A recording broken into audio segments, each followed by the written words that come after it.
In the relentless pursuit of progress, humanity has always dreamed big, erecting monuments to our ambition. But what happens when those dreams crumble, leaving behind billion-dollar ghosts? These are the stories of the world's most breathtaking abandoned megaprojects. First, we travel to the scorching desert sands of Dubai. Glistening under the sun, a surreal archipelago of man-made islands lies partially submerged, an unfinished map of the world. This is the World Islands, a project of unparalleled audacity. Conceived in the early 2000s, it was meant to be an exclusive playground for the ultra-rich. With 300 private islands shaped like the continents. Imagine private villas, luxury resorts, and a new global elite neighborhood rising from the sea. The cost? A staggering $14 billion. But then, the 2008 financial crisis hit Dubai like a tidal wave. Foreign investment dried up. Sand began to erode back into the sea, and the grand vision sank. Today, only a handful of islands are developed. The rest remain barren plots of sand, slowly surrendering to the Persian Gulf. It's a silent, sprawling monument to an ambition that flew too close to the sun. Our next journey takes us deep into the lush, unforgiving jungle of Brazil. Here, shrouded by vines and claimed by nature, lies the Fordlândia rubber plantation. In 1928, industrialist Henry Ford, seeking to break a British rubber monopoly, bought a massive tract of Amazonian rainforest. His vision was to create a slice of Midwestern America in the heart of the jungle. Self-sufficient city with American-style homes, hospitals, schools, and, of course, vast rubber plantations to supply his car factories. Ford poured millions into his utopian experiment. But the project was doomed from the start. The rubber trees, planted too close together, fell victim to disease. The American managers knew nothing of tropical agriculture. And cultural clashes with local workers led to riots. By the 1940s, with the invention of synthetic rubber, Fordlândia was obsolete. Ford's company walked away, leaving behind a ghost town that cost them what would be over $250 million in today's money. Now, the jungle is slowly swallowing the neat rows of houses and rusting factory equipment. A powerful reminder that nature often has the final say. From the jungle, we head to the stark, windswept coast of North Korea, to a structure that pierces the sky like a giant, dark pyramid. This is the Ryugyong Hotel, standing at 105 stories.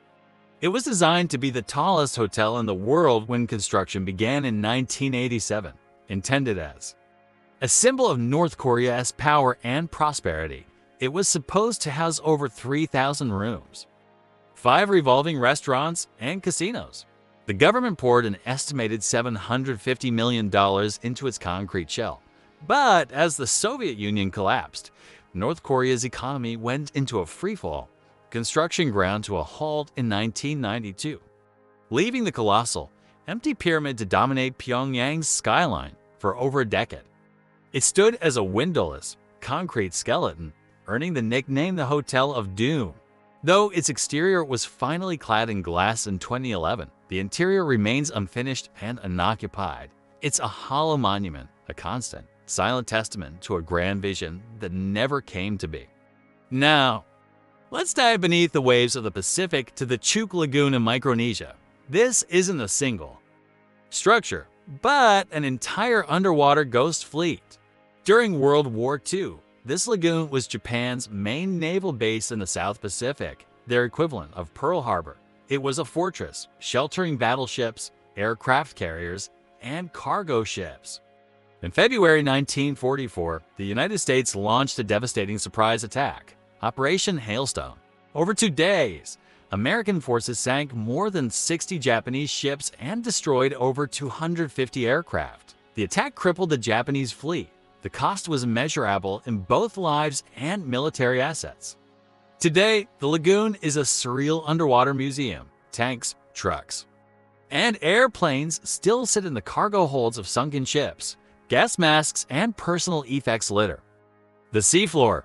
It's a diver's paradise and a haunting war grave, where time stands still beneath the calm, tropical waters. Our final stop takes us to the desolate plains of West Texas.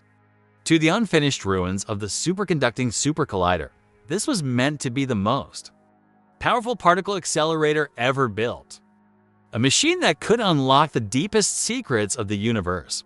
The project involved digging an enormous 54-mile circular tunnel deep underground. It was a scientific dream that began in the 1980s, promising to dwarf even CERN's Large Hadron Collider. But as the budget ballooned from an initial $4 billion to over $12 billion, political support withered. Congress, facing a growing national deficit, pulled the plug in 1993 after $2 billion had already been spent and 14 miles of tunnel had been dug. Today, the site is a strange collection of abandoned buildings and sealed-off tunnels filled with water. It's a tomb for a scientific quest, a relic of a future that never was, from desert islands to jungle towns, from sky-high hotels to underwater fleets. These megaprojects stand as silent witnesses to ambition, failure, and the unstoppable march of time. They are the expensive ghosts of our past.